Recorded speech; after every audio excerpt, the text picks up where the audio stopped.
Good day, everyone. Welcome again to another edition of Fayette Focus. Harry Wright with you today. My guest, Ed Helt. Ed, you're the open burn guy. How are you? I'm fine. I'm glad you introduced me that way because that's what we're going to be talking about here, and it's a little critical about this time of year.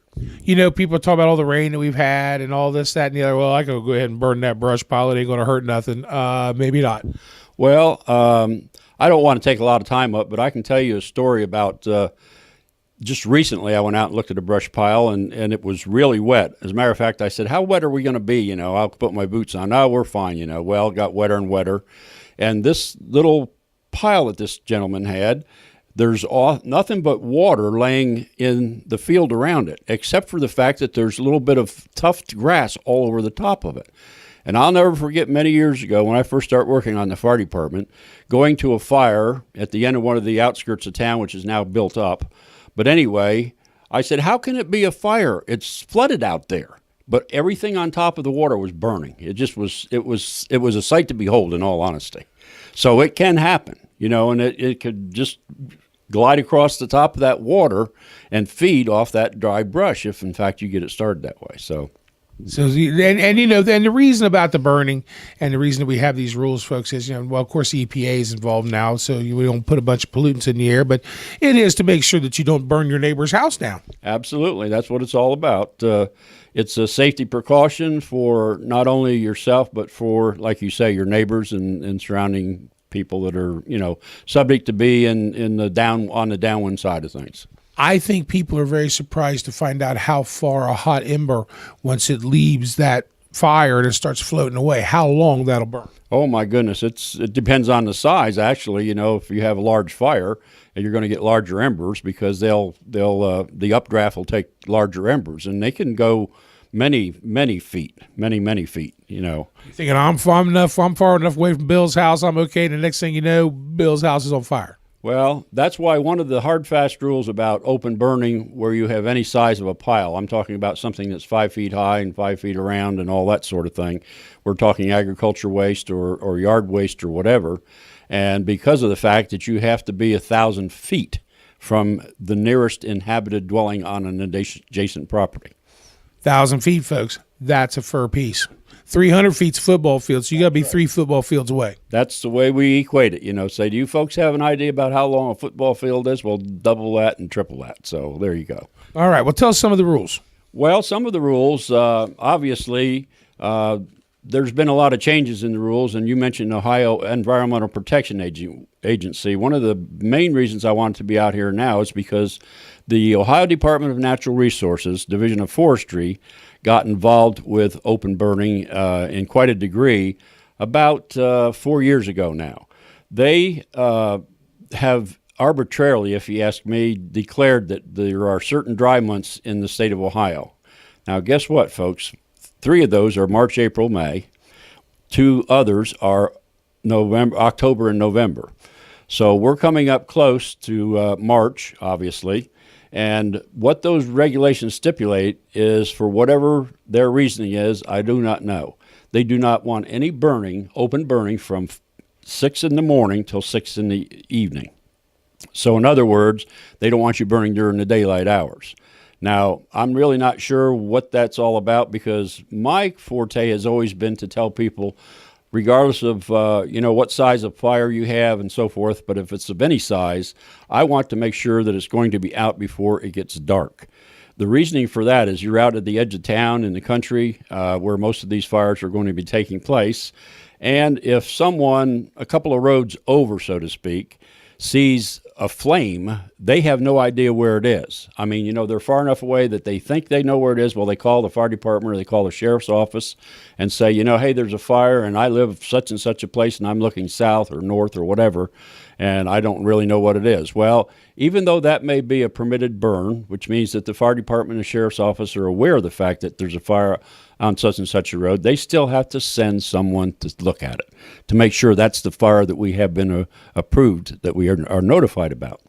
That's it. If they get cold, they've got to go. Right, absolutely. It's a matter of first responders. We've heard a lot about that lately with the school shootings and other mishaps and so forth that are taking place across the country. But that's the bottom line. The fire department may look and see, well, we have a burn, permitted over on such and such a road, but that doesn't mean that we can just ignore this, information. So they have to go. So they have to go. Now, no construction burning. Yes, I'm glad you brought that up because that's been something that was added just about a year and a half or 2 years ago. It used to be that they would let you burn an old barn standing. Then they got to the point where they said, no, that makes too much of a fire. The people are getting these great big huge barns and so forth.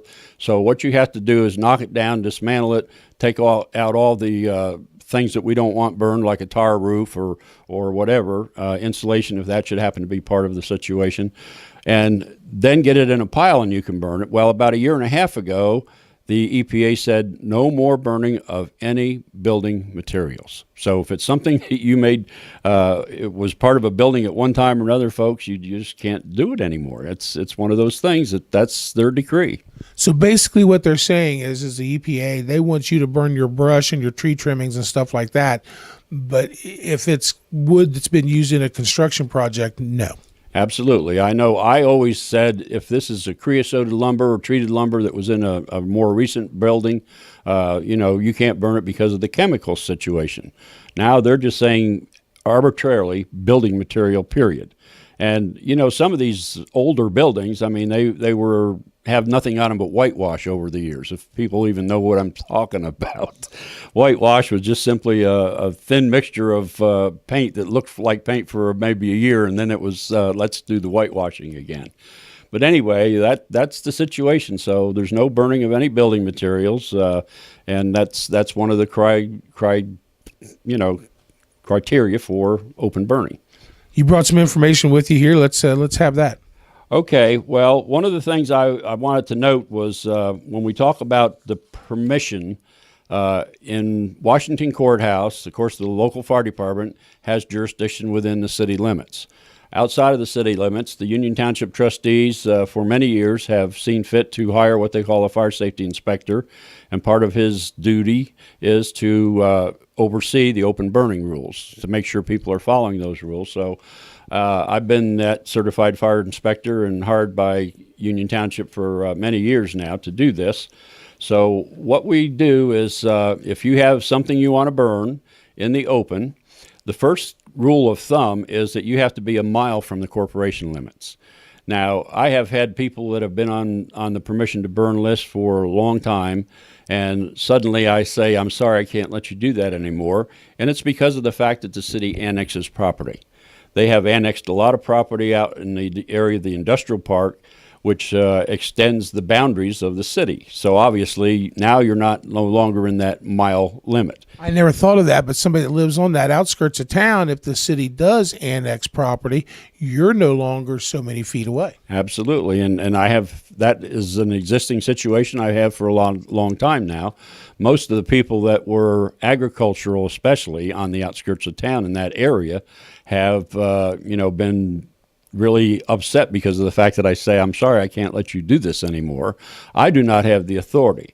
Now, there is a way that the Ohio Environmental Protection Agency, if certain situations exist, and I can't get into all those details because that's their call, but they will extend, if it's agriculture waste or land clearing waste or something of that nature, and it's kind of a necessity that it be taken care of, and burning is the best solution. They have an application form that you can go through their process. They will send someone from the Ohio Environmental Protection Agency to look the situation over.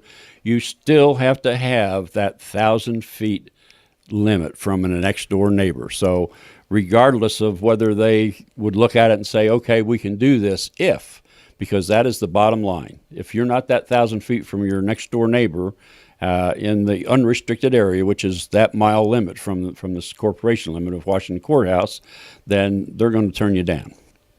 So be careful, no burning March, April, May. Absolutely. That's the first thing we want to think about right now. And also, if you're within doubt, and I will say this, I'll make this statement because we all know that everybody doesn't follow the law to the degree that they should. There's probably, for every person that calls the fire department and says, I have a brush pile that I want to burn, and they'll be directed with my phone number to contact myself and let me go out and look at it and see if you're okay or not. A lot of times I can determine on the phone whether I should even make the trip or not because of the 1,000 feet and that sort of thing. But that's the process. But for every one of the persons that do that, I don't know how many I could tell you that are out there just doing it the way they always did. Well, my grandfather burned out here, so I just keep doing it. So there's a lot of instances where the fire department gets a call and they look on the list to start with, which is at the fire department, the permission to burn list in Union Township. They say, well, that's not here. So we go out and inform the people, you should have gotten a permit, and they do not try to get involved as to whether they should be able to burn or not either. They'll leave it up to me. Right. So that's the downline. I mean, let's just all be on the safe side, and that's what these rules are all about: safety, folks. As Harry alluded to, the fact that we don't want someone else's property to be damaged. And I will say this, regardless of whether it's a recreational fire, which is something new that happened very recently, and the reasoning being that, there were a lot of rules years ago about grills, because you fired grills with charcoal and butane and open flames, so to speak. And people were putting this on a little patio on balconies that were constructed of wood, sometimes within so many feet of the building itself. And the fire department and others said, well, we need to have rules about this. So they set the rules down about all those things being so many feet away. Well, then here about... would you guess about 4 years ago that they came up with fire rings? All of a sudden, these manufacturers are selling these nice little decorative items where you can put your little fire in there and go out and sit around it and roast marshmallows and all that thing, but there were no rules about them. So they started showing up on the balconies and so forth and so on. And the fire administration at the fire marshal's office here in Ohio and elsewhere were frantically saying, we need to get some rules down. So that's another thing that comes into play. You think because you have a fire ring, you can burn anything in it. The rule is it has to be the same as what seasoned firewood would be, which is another issue. If you cut down some branches and limbs and tree trimmings around your home, they have to be allowed to dry before you can set them on fire. In other words, you try to burn these things that are green, the first thing you're going to say is, well, they won't keep burning, so I'll put a little kerosene, gasoline, whatever it takes to get them going and stay. And then the next thing you know, you're creating that air pollution because of the fact. And the bottom line is, folks, if I come out and say, okay, it's fine with the EPA, it's fine with me, you can do this. If, in fact, somebody downwind start complaining about the smoke and the smell and the odor from that fire, it will be extinguished. That's the thing. You can't even have your smoke go over onto a neighbor's yard and bother them. If it does, it's got to be put out. That's the bottom line. Again, if in fact it's obnoxious, we of course say, if it's near a roadway, you make sure that the wind's not blowing the smoke on the roadway to cause, problems with vehicles. But that still doesn't take care of the person that says, that smoke bothers me. And believe me, I have people that they just wait, it seems like, till someone starts a fire, and then they say, oh, that smoke's bothering me. Not in Fayette County. We don't have that, do we? I'm afraid we do. What else do you have for us, Ed? Well, the only thing I can finish up with is make sure that if you're not certain, about the rules and so forth, and you have never had a permission to burn, get in touch with the fire department or myself. I'm in the phone book. You call the fire department on an emergency number. If you need the EPA involved, we can give you those directions too.